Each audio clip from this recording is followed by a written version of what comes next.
Okay. Today's lesson, I'm going to be explaining some background about software and why we are going to be learning how to design software, what kind of software, what software is, what tools do you need to design software, which tools design what software. So basically, I'll just be explaining so that since this class has most of the people beginners, so that they also get to understand what they are getting into, and see whether it's a good thing for them to do and keep on learning. Okay, so before the software, we are going to talk about an operating system, because the software does not exist without an operating system. It's useless. It's just hanging there and doing nothing. So software needs an operating system where it's going to run. Yeah, and some of the examples of operating systems, we have Windows, which I know most of you are familiar with. We have Mac OS for those people who use Apple products like MacBooks, MacBook Air, MacBook Pro, and also iOS for Apple devices, handheld Apple devices like iPhones. We have Linux. Examples of Linux, we have like Ubuntu, we have Linux Mint, Fedora, Kali. Those of you who have studied some computer science, I think you're familiar with some Linux, most especially Ubuntu and Linux Mint. Then we have Android. I know most of you have Android phones, so the operating system that runs on those phones is Android. Then we have Chrome OS. It's not very common, but it runs on some laptops, though it's not very common. Then we have custom operating systems. Those operating systems that have been designed by some people, but they are not yet official. They are not out there. Some people just use such operating systems to do their own integrations, deploy them on some devices, some IoT devices, like embedded systems. For example, someone might create a camera and then create an operating system for that camera, and they don't just publish it because it's supposed to work with their camera. Yeah. So when you look at Mac OS and Android, most of these operating systems have Linux in the back end. They are just built on Linux because Linux is really a strong operating system. So what is an operating system? An operating system, I will call it a bridge between you, the user,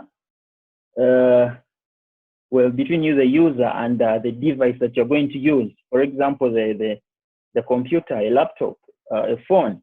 You cannot use a phone or a laptop if it doesn't have an operating system, because you to use that phone, to use its processing power, its abilities, you need something that controls the hardware of the phone, being the mics, the processor, the RAM, the cameras, everything. So to be able to use such features, you need an operating system that controls how those hardware parts work.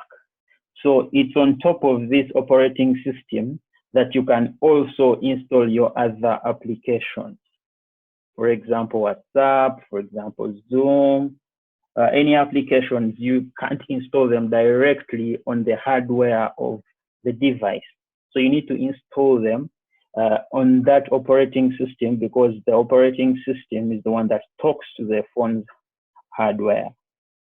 I hope that's clear. Okay, so the software. So there are two kinds of software. There is system software and then application software. So the system software is what comes with your device when you buy it. It usually comes with the operating system. It's pre-installed with the operating system. So for us, during this course, we shall not be designing operating systems. So we shall not be designing system software. We shall be working with application software. So application software, there are enhancements that are installed on your device or operating system to assist you to accomplish your desired tasks. So in simple terms, the difference is system software is the developer of the operating system. For example, Microsoft, which develops the Windows operating system, includes software that is generally needed to run on your computer. But application software is that software that you really need to use to run your specific task. For example, you might install a code editor because I'm a developer. So that is application software. But I don't need a code editor to run Windows. I hope that is clear. So application software is for user-specific needs. Yeah. For example, if I'm a video editor, if I'm a graphics guy, I will install Photoshop and the likes of such applications to work on my graphics. But to ship a computer to everyone, they don't need that application. So the application software is specifically for a specific user's needs. Then the systems software is a software that might be generally used by everyone, or that is needed for a computer to run properly. Okay, so looking at application software, these are just examples. We have word processors, media players like the VLC media player, Windows media player. We have photo and video editors. We have hardware controllers. So hardware controllers, this is software that is designed to control any hardware that is connected to a computer. Yeah. For example, if you want a barcode reader, or you have a fingerprint reader that has a USB, so you just connect it to the computer, and then there is software that you need to install on the computer so that your computer will be able to read that device that you have connected. So those are some of the hardware controllers. Some people take them as drivers because like they say, if you need to use this device in your computer, you need to install this driver. So that could be one of them. But some drivers come embedded in the device's software. For example, if you buy a fingerprint scanner, they give you a CD. For example, a printer, they give you a CD. So that CD has a software which has those drivers. We have data stores. Data stores include databases. Some of you are familiar with programming. You might be knowing some examples like MySQL, PostgreSQL, and SQLite databases.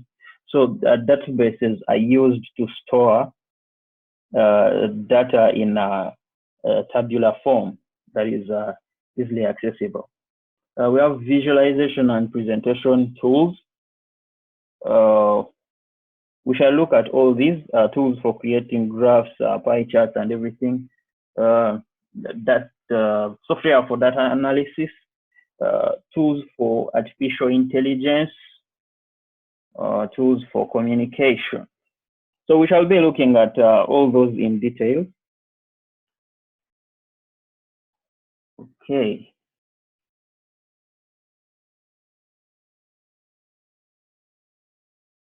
Okay. Application environment. So these environments are where these applications that we are going to be developing are going to be running. Yeah. So if you develop software, where is it going to run? Is it going to run in a web browser? For example, Chrome, Mozilla Firefox, Microsoft Edge, Opera, Opera Mini, the likes of those web browsers? Is it going to be a native application? For example, WhatsApp, which is going to run on an Android device. Is it going to be a standalone application? Yeah.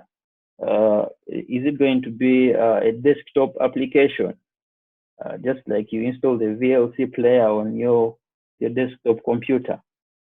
Or is it going to be an embedded system? You design a software that is going to run on a device that doesn't have a screen. Yeah. Or is it going to run on some server somewhere? So a server is like a computer somewhere, which also doesn't have a screen. So we are going to be looking at the different applications that can run on different environments. But mostly, we shall go into details on the web browser applications that run in the web browser, because that's where our main focus is. Of course, we shall also look at these other options, but mainly our focus will be on the applications that run in a web browser.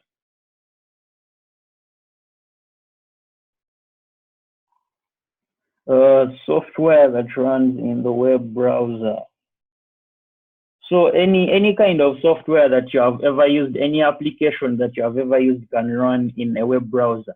A web browser is very strong in such a way that it can run any application. So what that application needs to do, or the developer of that application needs to do, is to compile the application code and the programming language of that code, compile it to be able to run in a browser. That's why you can have photo editors running in a web browser, video editors, media players, anything can be configured to run in a web browser. Yeah. So when you look at a web browser, you can't fail or forget to look at websites. Most of these apps that you want to run in a web browser are compiled and they are served as websites. So we have two types of websites. We have a static website and a dynamic website, what most people might call a web app. So what is a static website? A static website is a website that fetches content from some sort of storage. It could be a file system, e.g. folders, or it could be pages just stored somewhere in a database. Yeah. So, but most static websites are usually from files. For example, you create your file and then you just serve that file in your website. For example, like a profile, someone's profile. Most of you have seen profile websites. So if you don't need to change a lot, or you don't want stuff to always be changing on that website, you create it as a static website, whereby the profile, like the biography, is not always changing. So you just serve it as a static website, so that every time someone loads that page, it always serves the same content. Okay, so dynamic websites, web apps. So web apps are interactive websites. They are like applications that are running in the browser. So web apps, they work in a way that the user can interact with them, and they are always changing. They are always changing. For example, if you have a website that is serving users, that is showing users, if a new user is created and that page is reloaded, the new user will appear. So there is always changing data with dynamic websites. It's not constant. Things are always changing. Yeah, and most of the websites these days are dynamic. So we shall also be putting much emphasis on dynamic websites, because that's the future of websites.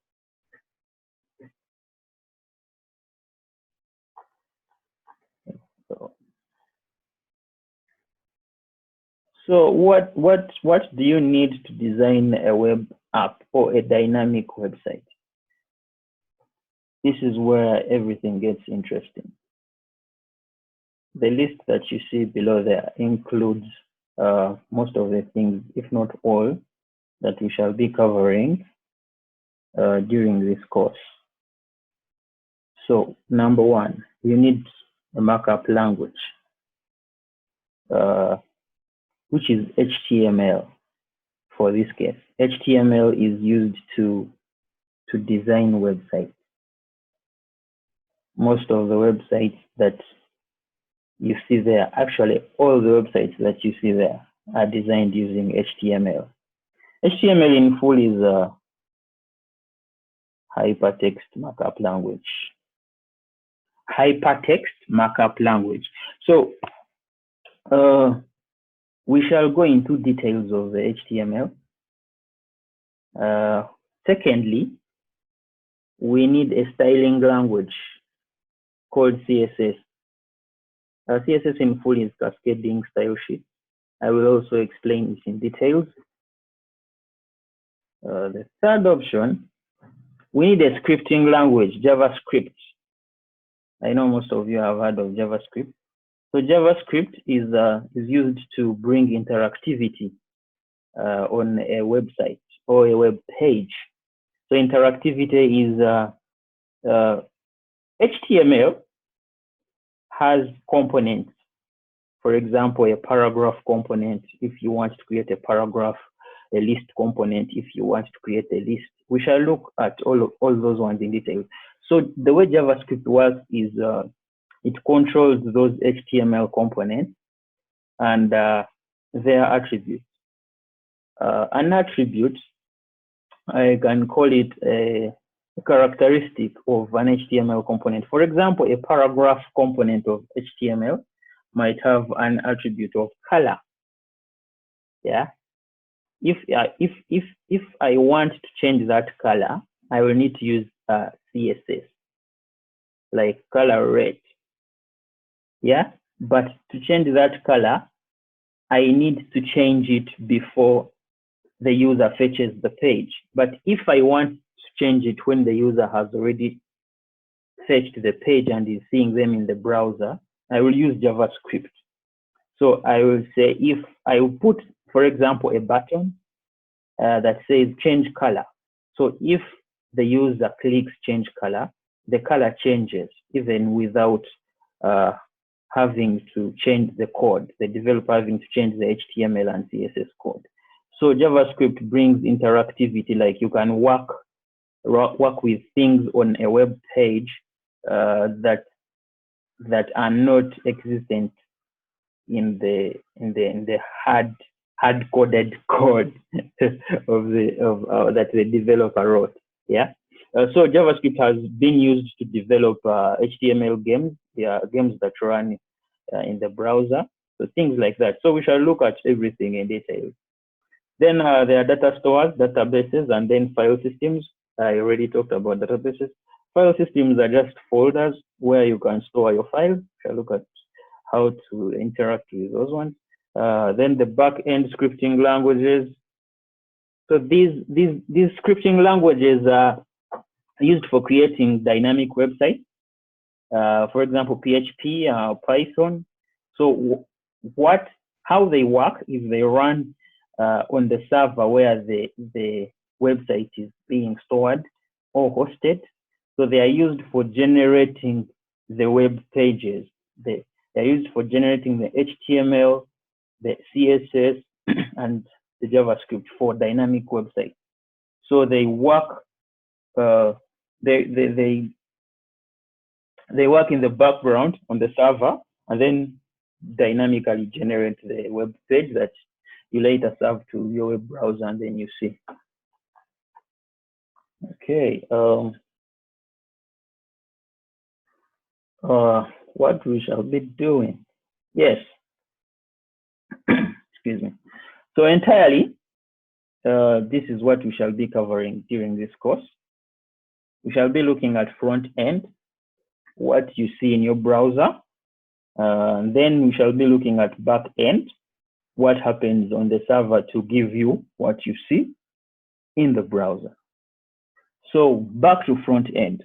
This is where we shall talk about HTML, the language used to create the web components that you see in your browser that actually are behind the scenes of what you see in your browser. For example, an image, how is an image displayed in a web browser? If you have a paragraph, some text, some colors, boxes, everything.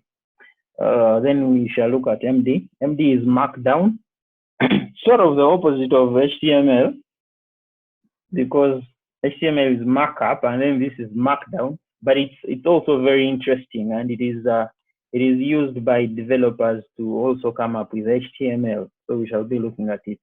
We shall look at CSS.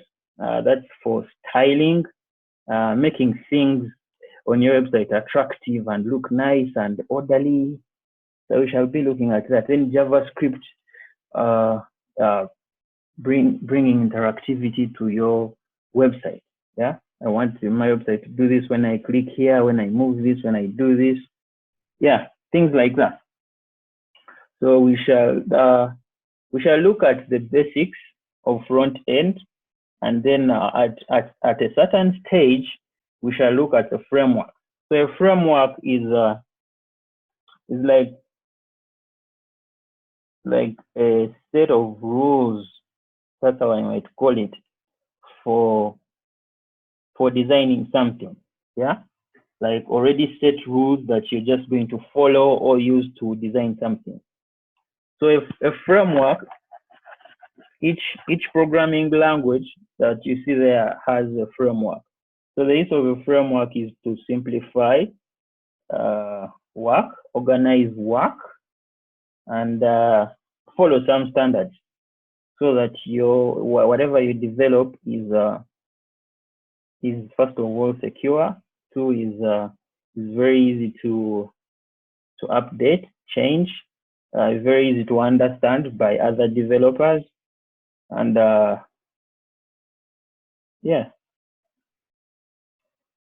so that you don't write spaghetti, what they call spaghetti code. It's like you write this, you write here, you write here. Your code works, but even if you look at it like 2 days after or 1 week, you also don't understand. And if you want to change something, like it takes you like a whole day to find it. Yeah, but frameworks will help you with organizing all that, so that wherever you want something, it's very easy to find it. And frameworks are usually developed by open source communities, so they have been scrutinized, and almost of the bugs have been removed, and many people have to agree on a feature to be added. So really, it's a good thing to use framework. But for now, for beginners, we shall first understand how to write things, and then after you understand how to write things, then we shall go into how to now use a framework. So CSS, we have a Bootstrap. I know most of you have heard of it. Bootstrap is used for styling things on your website. Most of these ones. Bulma, Tailwind CSS, my favorite. Materialize CSS. Then JS. JS is short form for JavaScript. We have the jQuery, Alpine JS, Vue.js, and then React. So we shall be looking at most of those things. Then in the back end, we shall be using PHP, Python. They are all amazing languages. for generating web pages and then doing some other scripting. There's also JavaScript for backend, Node.js. Then we shall use Bash. Bash is some programming language that runs in the Linux console. So we shall also look at that. Then the backend framework, PHP, we have Laravel, the best framework.